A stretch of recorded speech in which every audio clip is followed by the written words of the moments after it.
कल हम लोगों ने प्रधानमंत्री विषय पर उसके मंत्री परिषद शक्तियों व कार्यों के विषय तक परिचर्चा किया था।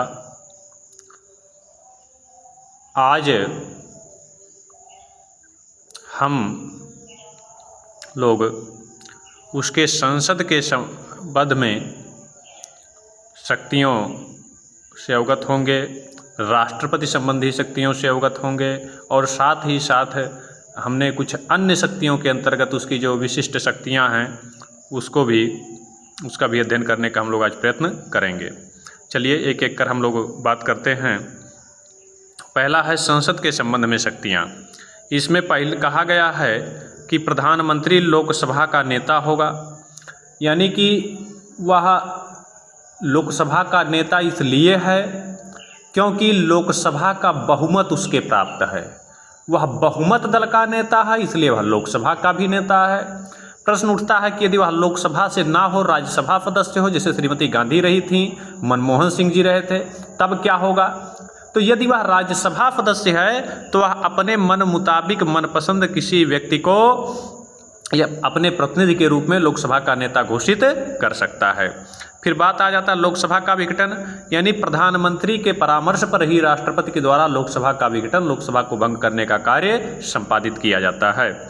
फिर तीसरा है संसद को आहूत करना व सत्रावसान हेतु राष्ट्रपति को परामर्श, यानी संसद को आहूत करने व उसके सत्रावसान हेतु, सत्र के अवसान हेतु राष्ट्रपति को परामर्श प्रदान करता है और राष्ट्रपति द्वारा अपनी इस शक्ति का प्रयोग मूलतः प्रधानमंत्री के परामर्शानुसार ही किया जाता है, न कि स्वविवेक से। फिर है संसद में सरकार की नीतियों की उद्घोषणा, यानी प्रधानमंत्री के द्वारा ही संसद में सरकारी नीतियों की घोषणा की जाती है। फिर उसके बाद आ जाता है राष्ट्रपति संबंधी शक्तियां, जिसका उल्लेख भारतीय संविधान के अनुच्छेद 78 में किया गया है। तो इस संदर्भ में प्रधानमंत्री को कुछ दो महत्वपूर्ण शक्तियां प्रदान की गई हैं। पहला है राष्ट्रपति व मंत्री परिषद के बीच कड़ी का कार्य और दूसरा है राष्ट्रपति को विभिन्न नियुक्तियों के संदर्भ में परामर्श प्रदान करना। कड़ी मतलब होता है जोड़, मध्यस्थ। परिवार में होता है, घर में होता है, वहाँ भी कुछ लोग होते हैं तो प्रत्यक्ष बात नहीं करेंगे, तो प्रत्यक्ष बात नहीं करेंगे तो किसी से कहेंगे तो वो जाके उनसे कहेगा, फिर वो बतिया जो है उनकी सुनेगा तो लाके इनसे कहेगा। वही स्थिति प्रधानमंत्री की होती है। जिस प्रकार हम लोग साइकिल चलाते हैं तो साइकिल में चैन होता है, तो चैनवा दोनों पहियवा को चलाने में कड़ी का कार्य करता है।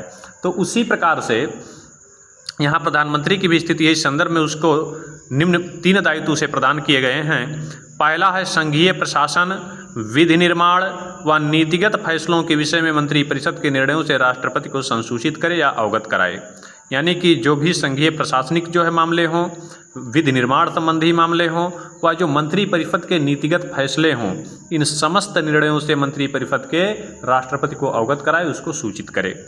दूसरा है संघीय क्रियाकलाप के प्रशासनिक व विधायी प्रस्तावों संबंधी राष्ट्रपति द्वारा मांगी गई सूचना से अवगत कराना, यानी कि राष्ट्रपति यदि संघीय प्रशासन व जो है विधायी क्रियाकलापों इत्यादि से संबंधित जो भी मंत्रिपरिषद के क्रियाकलाप हैं उस पर अगर कोई सूचना मांगता है तो प्रधानमंत्री का दायित्व होगा कि वह राष्ट्रपति को उस सूचना से अवगत कराए। तीसरा है कोई ऐसा विषय जिस पर किसी मंत्री, यानी मंत्री ने व्यक्तिगत तौर पर कोई निर्णय ले लिया है और उसे मंत्री परिषद के विचारार्थ नहीं रखा गया, उन्होंने व्यक्तिगत तौर पर निर्णय ले लिया, तो ऐसे विषय को वह ये राष्ट्रपति द्वारा अपेक्षा किए जाने पर मंत्री परिषद के विचारार्थ प्रस्तुत कराएगा। कौन? प्रधानमंत्री।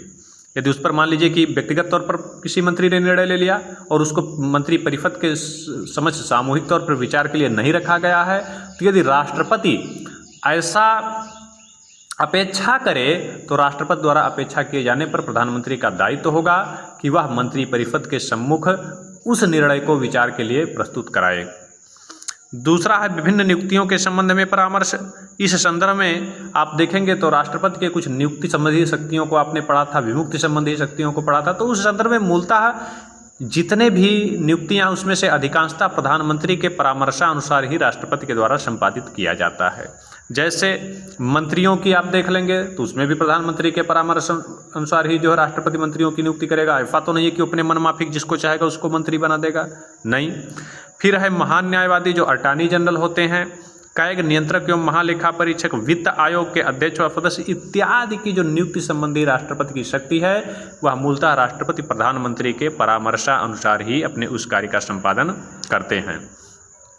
अन्य शक्तियों के अंतर्गत मूलतः आ जाता है कि विभिन्न आयोगों की नियुक्ति संबंधी शक्ति, यानी विभिन्न आयोगों के नियुक्ति के संदर्भ में शक्तियाँ, तो इस बारे में भी उसको कुछ महत्वपूर्ण शक्तियाँ प्रदान की गई हैं। जैसे राष्ट्रीय विकास परिषद, नीति आयोग, राष्ट्रीय एकता परिषद, राष्ट्रीय जल संसाधन परिषद इत्यादि के आयोगों की अध्यक्षता का दायित्व का अधिकार प्रधानमंत्री को प्रदान किया गया है। यानी इत्यादि आयोगों की बैठकों की अध्यक्षता प्रधानमंत्री के द्वारा किया जाता है। फिर दूसरा उसी में हम कह सकते हैं अन्य शक्तियों के अंतर्गत विदेश नीति का निर्माता और उसको मूर्त रूप प्रदान करने वाला, यानी विदेश नीति के संदर्भ में राष्ट्राध्यक्ष तो राष्ट्रपति है, ठीक है, लेकिन वास्तव में विदेश नीति का निर्माता प्रधानमंत्री ही होता है।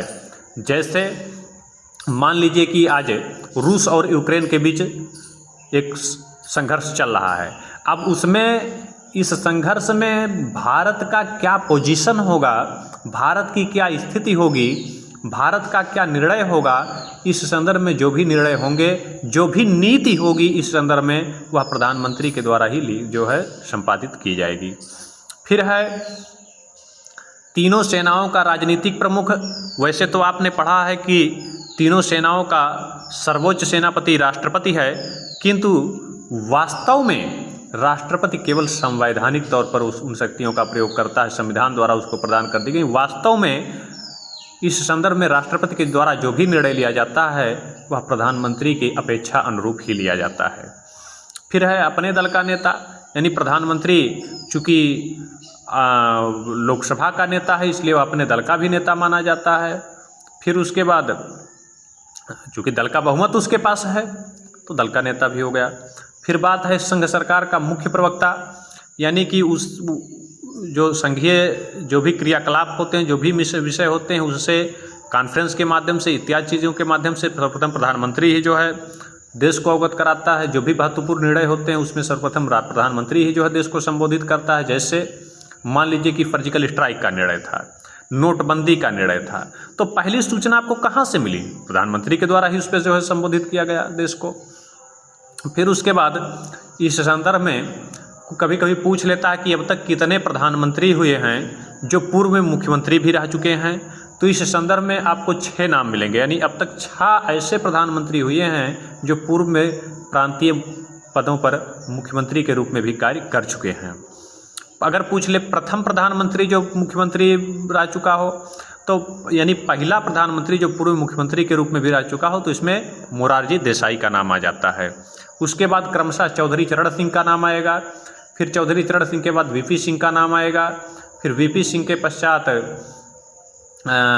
आप पाएंगे कि नरसिम्हा राव का नाम आ जाएगा, HD देवगौड़ा का नाम आ जाएगा, और छठे तौर पर आपके नरेंद्र मोदी जी हैं जो मूलतः 4 बार गुजरात के मुख्यमंत्री इससे पूर्व रह चुके हैं। फिर अगर कुछ प्रधानमंत्री से संबंधित भारतीय विचारकों के कुछ कोटेशन भी पूछ लिए जाते हैं, जैसे पूछ लिया जाए कि किसने प्रधानमंत्री पद की तुलना अमेरिकी राष्ट्रपति से की, तो यह अम्बेडकर का कथन है।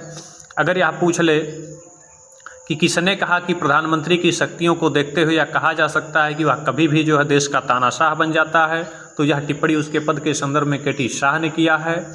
तो इस और भी कुछ वैदेशिक विचारकों की भी टिप्पणियां हैं, उसकी कभी हम लोग बाद में परिचर्चा कर लेंगे। आज इतना ही। और इस प्रकार आज जो प्रधानमंत्री से संबंधित मुख्य उपबंध हैं, मुख्य प्रावधान हैं, वो उसका आज ही समापन होता है। हम लोग अगले विषय वस्तु के साथ पुनः उपस्थित होंगे। आज इतना ही।